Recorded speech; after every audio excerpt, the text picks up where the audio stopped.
All right. Just wanted to make this video to go into the overarching topic of why I'm even designing games. Um, I've got some notes up here with some thoughts, so if my eyes kind of drift off this way, that's why.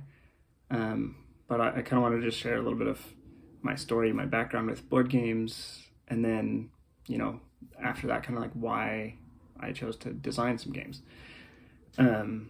So I've been playing board games and card games pretty much as long as I can remember. Growing up, played all kinds of games from Pokemon, Yu-Gi-Oh, Clue, Magic, Monopoly, Risk, Catan. My childhood was filled with games. As a family, we constantly played games. It was just part of me growing up. And then eventually, in college, I was introduced to more modern board games. Some of the first were Mysterium, Dead of Winter, Betrayal at House on the Hill, Harry Potter, Battle at Hogwarts. And these were some of the games that kind of reignited my interest and my passion for board games. And then I started dating my wife, I started dating my now wife. Spoiler alert. And her family also was into board games and played together regularly. It was great to play games with them. So in that kind of a situation, I found myself playing board games a lot and just really enjoying it. And eventually I kind of noticed that all the games had different designers and realized that I didn't recognize any of the names, didn't know anybody who was doing it, just had never really looked before, hadn't really thought of, oh, hey, there's someone that designed a game. And kind of a little bit after having that thought, I was like, hey, it'd be cool if I designed a game, if I published a game. It'd be really cool to have my name on a box somewhere. And just kind of the idea from there kind of developed, and I started Googling and trying to find out on YouTube, how do you design a game? What's the process? How do you publish a game? I mean, it was easy enough as a kid. I made up games all the time with my friends, and but taking it to the different level of what it takes to fully design a game to be published, and that's kind of the goal that I'm going for. But in that search, one of the first people I came across was Jamey Stegmaier and his YouTube channel. I kind of got engrossed in the content there with board game design and development, and was super interested in everything he had to say. That was kind of when I decided to really take it seriously and design a game.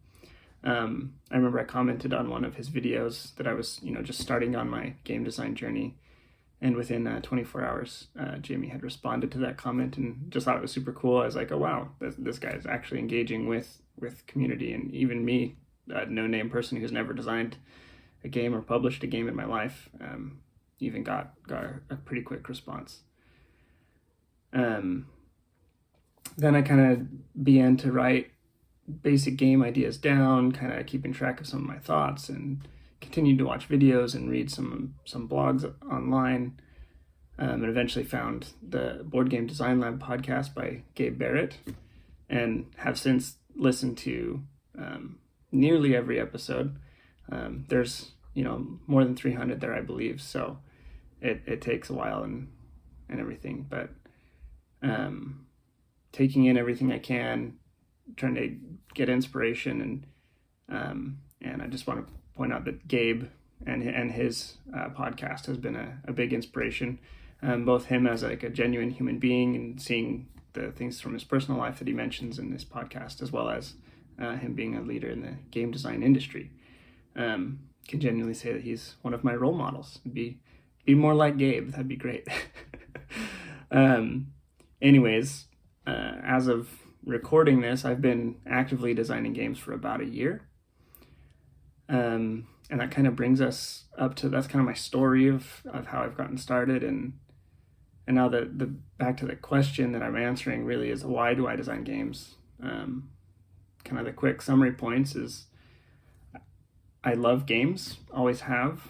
I want to use this as a creative outlet. I find that it helps my brain process things. It kind of stretches those creative muscles. So it's a challenge for myself to find new ways to solve problems and while designing a game and making it fun and thinking about, would this be sellable? What would it cost to produce? And those kinds of other puzzles that are not just part of the game, but also part of the publishing process. That all intrigues me. Also, games bring people together, improve connections, and it's another way to spend time and entertain ourselves without just staring at a screen. I know I look at a screen for work a lot, and I enjoy TV shows just like the rest of anyone else, but I find that board games can bring people together in ways that other media and other entertainment can't. And so, yeah, that's kind of why I'm designing games. And so mostly that's all the reasons behind it. And if I happen to be successful, then great. And if I publish a game and there's a little bit of supplementary income, then great. But that's really the back of my mind. If that happens, then great. But otherwise, I'm going to keep doing it. Hopefully I can publish a game or two and keep game designing games. Anyways, that's it for why I'm designing games. I'll see you in the next one.